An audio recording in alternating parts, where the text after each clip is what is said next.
A la hora de invertir, lo que tenemos que hacer es identificar aquellos sectores que por alguna razón hayan sido castigados y encontrar joyas, ¿no?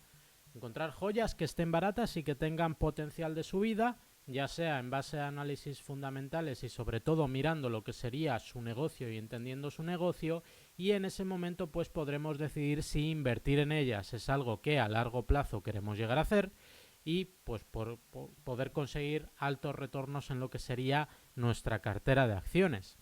Ahora bien, identificar este tipo de empresas pues a veces es complicado porque el mercado parece ser que pues manda señales, ¿no? Y te dice en algún momento que algo pues puede haber algún problema que no estés viendo y tú puede ser que vayas pues como un corderito a comprarlo y realmente pues sea que estás entrando en la boca del lobo. Esto es haciendo hucha y hoy vamos a traer uno de los sectores que podrían llegar a ser la gran sorpresa durante los próximos meses, especialmente porque han sido sectores muy castigados durante estos últimos tiempos. Entonces, teniendo en cuenta que hay otros sectores en máximos, tampoco es muy descabellado pensar que aquellas personas que hayan tenido esos sectores que ahora mismo están en máximos, llegue un momento en el que empiecen a vender para asegurar beneficios y hacer esa típica rotación que podamos llegar a ver en este tipo de sectores, ¿no? Entonces hoy vamos a ver uno de ellos y también vamos a estudiar o hacer un poco de análisis fundamental de una empresa que a mí personalmente me gusta mucho y de la que pues tengo acciones. Sí que es cierto que esto no lo debéis de entender como recomendación de inversión. Aquí lo que hacemos únicamente es pues mostrar un poco y hablar un poco y pues identificar oportunidades, pero en ningún momento se os está diciendo que debáis de invertir en cada uno de estos productos y por supuesto esto se debe hacer tras haber hecho un análisis muy concienzudo de lo que estamos haciendo, ¿no? El sector en concreto es el sector de software.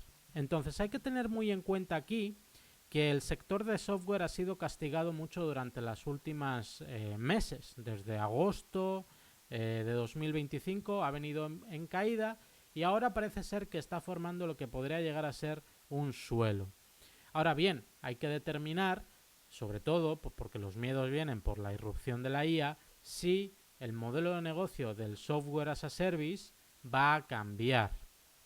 Yo creo que no, pero tampoco somos expertos. Así que lo que vamos a hacer es intentar mirar los números para ver si en algún momento estas empresas están viendo que no van a poder seguir generando esa caja que están generando en la actualidad, porque realmente hay algunas empresas que están generando muchísima caja y son empresas que realmente pues pueden llegar a ser muy potentes, que ya lo eran, que todavía lo son y que pueden llegar a ser muy potentes en el futuro.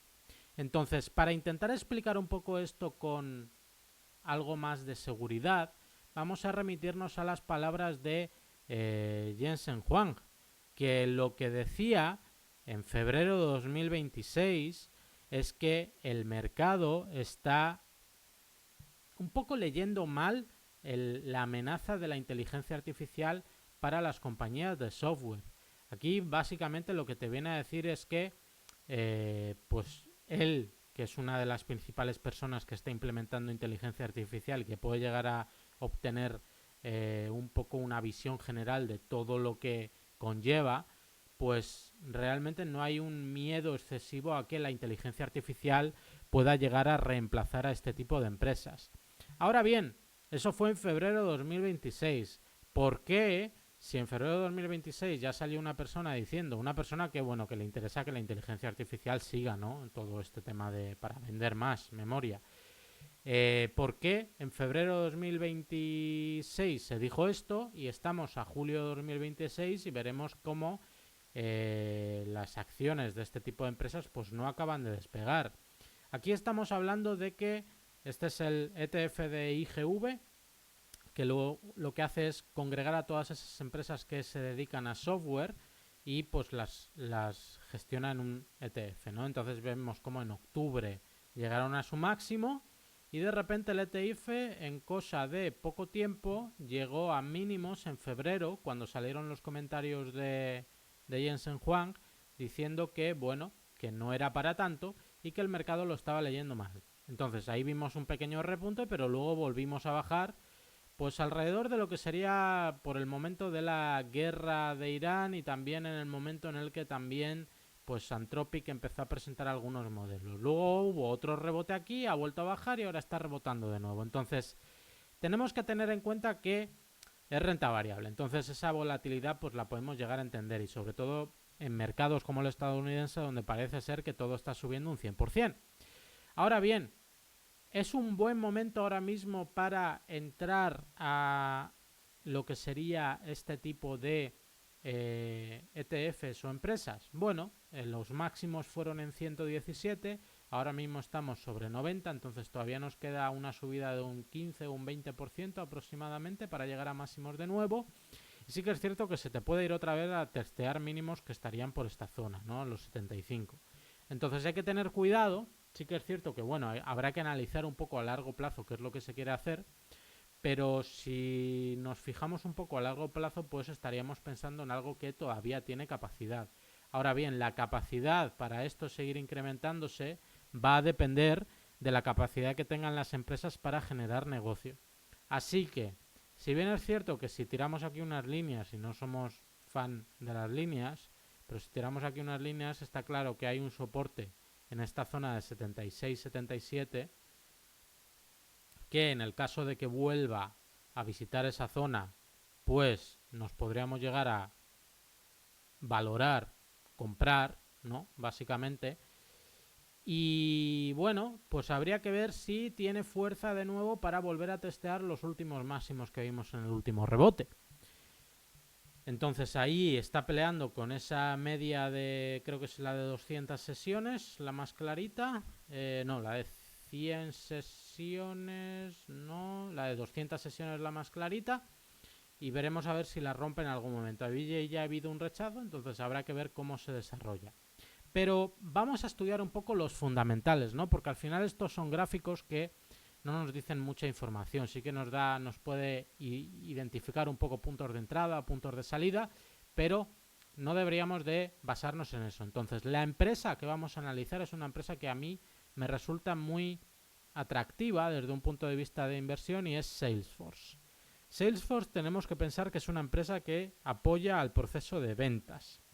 Entonces, por así decirlo, el proceso de ventas adquiere mucha información porque tú empiezas a generar una venta, tienes diferentes interacciones con el cliente y llegará un momento en el que la cierras o no la cierras y tendrás algún indicador que te diga por qué no la has cerrado o cuándo la cierras mejor, cuándo la cierras peor, cuándo lo has cerrado más eficazmente, cuándo has conseguido algún precio que se sale de la norma, cuándo no, desviaciones. Entonces hay mucho dato ahí y podríamos llegar a pensar que Salesforce puede llegar a implementar la inteligencia artificial de manera correcta para aquellas empresas que utilizan su software as a service se beneficien y obtengan muchísimos más datos y unas conclusiones mucho más específicas de la eficiencia en el proceso de ventas, ¿no?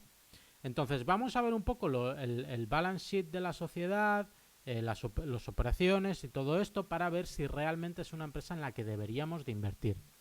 Entonces, nos vamos al balance. Y en el balance, ¿qué vemos? Total Current Assets de 21.000 millones, o sea, 21 billones de dólares. Total Current Liabilities tenemos 27.000 millones, de los cuales 0 son deuda y 20.000 millones son Unearned Revenue. ¿Qué es el Unearned Revenue? Son facturaciones adelantadas, son facturaciones que la empresa ya ha facturado y que en el momento en el que reconoce, como todavía no ha prestado el servicio, todavía no se lo puede reconocer como ingresos. Entonces, por eso de trimestre a trimestre esto baja. Pero no es que tenga aquí deuda que tenga que pagar, no es current liability. Realmente el current liability sería la deuda o el accounts payable. Y accounts payable está suficientemente cubierto simplemente con la caja que tiene la sociedad, que tiene 9.000 millones de caja. Ahora, tener 9.000 millones de caja os puedo decir que es una barbaridad. Yo he visto algunos números de cajas de empresas y 8.000 millones de caja ni es fácil de gestionar, y os lo digo por experiencia, ni es ni es algo normal, básicamente. Es una empresa que debe de generar mucha caja o emitir mucha deuda para obtener toda esa caja. Entonces eso es lo que tenemos que ir a mirar ahora después. Bueno, al final retained earnings van creciendo trimestre a trimestre, entonces no es una empresa que pueda tener lo que sería pérdidas en algún trimestre y que ahora lo esté, sino que trimestre a trimestre va creciendo. Es una empresa sana que está generando caja, está generando resultado positivo. Y por otro lado tenemos Treasury Stock, que vemos que han cobrado una barbaridad de acciones propias. Entonces esto, en teoría, debería de ser bueno para la empresa. ¿Por qué? Porque tiene caja suficiente como para atender todas sus obligaciones y además irse a lo que sería comprar acciones propias para retener, ¿no? Y luego ya decidimos qué hacer con eso, si repartirlas a accionistas, si dársela a plan de empleados, que generalmente es lo que suele pasar en compañías estadounidenses, o si amortizar capital, ¿no? Sí que es cierto que tenemos non-current debt de 39.000 millones, o sea que emitieron deuda, fijaos la variación, 29.000 millones de deuda más, pero pues es non-current, entonces no nos tenemos que preocupar de momento. Teniendo en cuenta esto, pues tenemos un balance que es bastante sano. Sí que es cierto que están obteniendo mucha deuda últimamente, sobre todo aquí, en este periodo, no en el revenue, sino en non-current debt. Pero lo bueno es que es non-current, que es a largo plazo. Luego habrá que ver en qué tipos de interés están pagando, etcétera. Entonces, el Statement of Operations, ¿qué tenemos aquí? Pues lo que serían los ingresos, su coste, su margen, etcétera. Entonces, por un lado vemos que el negocio no para de crecer, pasa de 9.000 millones a generar 10.000 millones 500. O sea, genera 1.000 millones de dólares adicionales, 1.300 millones, que es como un 10%, más de un 10%, 13, 14 o 15% de incremento, ¿no? Por otro lado, vemos que a pesar de ello, el costo revenue se mantiene ligeramente similar, un poquito más, porque obviamente pues tienen que gastarse más, pero obviamente estás generando más caja con una pequeña subida en costes. Entonces, lo que quiere decir esto es que tu margen aumenta y que obviamente pues tienes poder de negociación con los clientes. Puedes subirles los precios y tienes una base de clientes fiel que va a determinar que, pues, a pesar de esa subida de precios, siguen estando en tu empresa porque tu empresa les aporta valor. Eso es muy importante. Por otro lado, vemos que pues bueno, los total operating expenses, que son todos los gastos generales operativos, pues han incrementado, pero tenemos margen positivo. Income from operations hacen 2.000 millones de income from operations al trimestre. Eso es una barbaridad, una barbaridad. Y luego vemos que net income pues se incrementa en 700 millones durante 600 millones, una cosa así, durante el último trimestre, lo cual está muy bien. Y income per share también ha incrementado suficiente. Entonces vemos que realmente la operativa del negocio está muy bien. Está muy bien, no hay nada malo de momento, ¿no? Entonces, si seguimos lo que sería al cash flow statement, lo que vamos a ver es que las operating activities les han generado más caja durante el último trimestre, en concreto 300 millones de dólares más adicionales, ¿no? Entonces eso es bueno, porque de un trimestre a otro generan más caja. Sí que es cierto que puede deberse a pues periodos en los que facturen más o facturen menos, esas cosas pueden tener variación, pero buena señal. Ahora, net cash use in investing activities, vemos que tienen más consumo de caja en investing activities y que la mayoría se va en business combinations net of cash acquired. Entonces es posible que aquí estén haciendo inversiones en negocios para pues aumentar esa capacidad de generar caja en algún futuro, ¿no? Entonces todo esto de momento está bien y vemos que en financing activities tenemos más o menos lo que sería una similar cifra. Ahora bien, aquí hay algo muy importante que hay que tener muy en cuenta. Por un lado tenemos la misma, ¿no? Tenemos la misma, pero ¿dónde vemos que se está yendo todo? Por un lado vemos que se está yendo en que este gran salto que tenemos de menos 2.000 millones a menos 27.000 millones va a programa de recompra de acciones. Y todo esto viene financiado con la emisión de deuda que, como vimos antes, la están haciendo a largo plazo. Esto nos quiere decir que la empresa es tan confidente en que el precio de las acciones propias va a aumentar que se está endeudando en mercado pagando intereses para llegar y decir yo voy a comprar, hacer mi programa de recompra y comprar acciones. Eso debería ser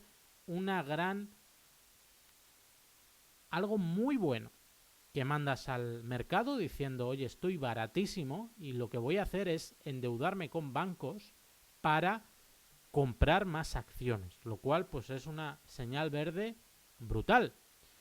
Ahora bien, todo esto está muy bien, vamos a ver la deuda. Y quiero ver la deuda y esto, a ver dónde está, porque esto lo tenemos que buscar, a ver si está por aquí. Management Discussions. Y vamos a ver si aquí, buscando Debt, podemos ir a lo que sería la parte de la deuda. Entonces, ¿qué es lo que hemos estado viendo por aquí? Mientras os estoy diciendo un poco, mientras encuentro la parte en la que quiero ir. Estamos viendo que la empresa se está endeudando. ¿Tiene necesidad de endeudarse? No, absolutamente no, porque genera caja. Entonces, por otro lado, lo que estamos viendo también es que si se está endeudando, lo está haciendo para comprar acciones, para hacer el programa de recompra de acciones. Entonces está dando una señal muy buena al mercado. Aquí lo que nos dice es que el 30 de abril de 2026 tendrían debt pendiente de pagar con maturities starting en marzo de 2028 extendidas hasta marzo de 2066. Tienen deudas emitidas hasta 2066. Habrá que ver a qué tipo. 33.000 millones de dólares. O sea, una barbaridad, ¿no? Entonces aquí debería de haber en marzo de 2026 hemos emitido senior notes con un aggregate principal de 25.000 millones de dólares con maturities entre 2028, largo plazo, muy bien, hasta 2066, a saber quién se preocupa por las maturities de 2066, y we use, esto es muy importante, we use the net proceeds from March 2026 notes to fund an accelerate share repurchase program as discussed below. Entonces, below. Lo que vemos aquí es que ya directamente el management está diciendo, oye, mi empresa está tan barata que lo que estoy haciendo es endeudarme para comprar acciones. Es que esto es una brutalidad de idea. Entonces, ¿qué es lo que vemos aquí? Que bueno, que el Share Repurchase Program, el Board of Directors autorizó un programa de recompra de acciones en febrero de 2026, justo cuando estaba en mínimos. Fijaos dónde estaban mínimos esto. Esto estaba en mínimos en febrero de 2026. Aquí, febrero de 2026. Y de repente el board se reúne y dice, oye, que nos vamos a gastar 50.000 millones de dólares y han gastado 20 y pico mil. Entonces, este trimestre que viene, lo más seguro en los próximos resultados vamos a ver que se han gastado los otros 20 y pico mil millones. O bueno, a lo largo de este tiempo. Pero bueno, básicamente lo que dicen es que el Share Repurchase Program no tiene una expiración fija, una fecha de expiración fija, y no les obliga a adquirir ningún número específico de acciones. Entonces aquí lo que te está diciendo es, yo puedo comprar cuando me dé la gana y probablemente, como soy muy cuco yo, lo voy a hacer cuando el valor de las acciones esté muy baja. Por eso, en febrero lo aprueban y en marzo dicen, voy a comprarlo todo, aproximadamente todo lo que pueda. Y emiten deuda y compran programaciones. Entonces, si tú tienes un negocio donde tú ves realmente que, pues, oye, tienen unos balances brutales, tienen una generación de caja muy buena trimestre a trimestre, y que salvo que haya, pues, lo que sería una pues yo que sé, lo que sería una... Aquí me pongo la pantalla en grande para hablaros a vosotros, de tú a tú, ¿no?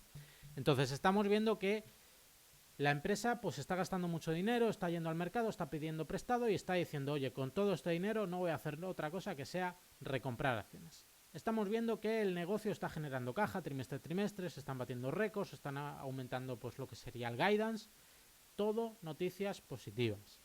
Sí que es cierto que esto es un análisis muy sencillito, pero básicamente nos tiene que dar la idea de que, oye, la inteligencia artificial, imaginaos todo este dinero que tú vas a un banco, a Bank of America o cualquier banco y le dices, oye, voy a emitir deuda para comprar acciones, para hacer mi programa de recompra acciones. Y eso lo sabe todo el mundo porque está en el 10Q. Entonces, si yo creo o quiero pensar que si los bancos se oliesen en la nariz que lo de la inteligencia artificial no fuese a beneficiar a las software companies, y al final los bancos tienen mucha información, si los bancos no supiesen que pues, se pueden llegar a ver beneficios o realmente confiasen en que se pudiesen llegar a ver beneficiadas, obviamente creo yo que no les darían deuda precisamente para gastárselo en programa de recompra de acciones. Se lo darían en algo que generase más beneficio aún, o sea, para inversiones, a lo mejor para aumentar márgenes, para lo que sea, pero no para comprar programa de recompra de acciones. Entonces, esto es simplemente un vídeo muy sencillito donde estamos hablando sobre un sector que ha sido súper castigado durante los últimos meses y donde pues ahora hay una posición muy favorable para aquellas personas que hayan estado comprando durante los últimos meses. Si todo va bien y no se descalabra la economía estadounidense, porque tenemos que tener en cuenta que está el entorno macroeconómico que está, donde al final pues el entorno laboral, el mercado de trabajo está un pelín tensionado, parece ser. Se crean puestos de trabajo, pero hay que ver en qué sectores se crean puestos de trabajo, hay que ver en qué sectores se está despidiendo gente, hay que ver cómo se recolocan todas esas personas y si se pueden recolocar fácilmente, si luego aumentará el paro en Estados Unidos o no. Entonces, todo ese tipo de cosas puede llegar en algún momento en el que generen algo de ruido, sobre todo en el corto plazo.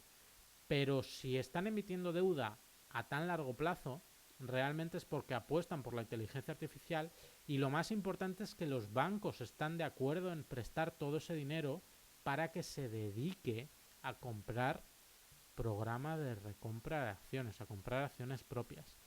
Entonces, no mucho más. Espero que os haya gustado este vídeo. Si os ha gustado, ya sabéis, me lo tenéis que decir en los comentarios y abierto a cualquier comentario o a cualquier opinión que tengáis para mí en los comentarios. Nos vemos en el próximo vídeo y espero que os haya gustado mucho. Un saludo.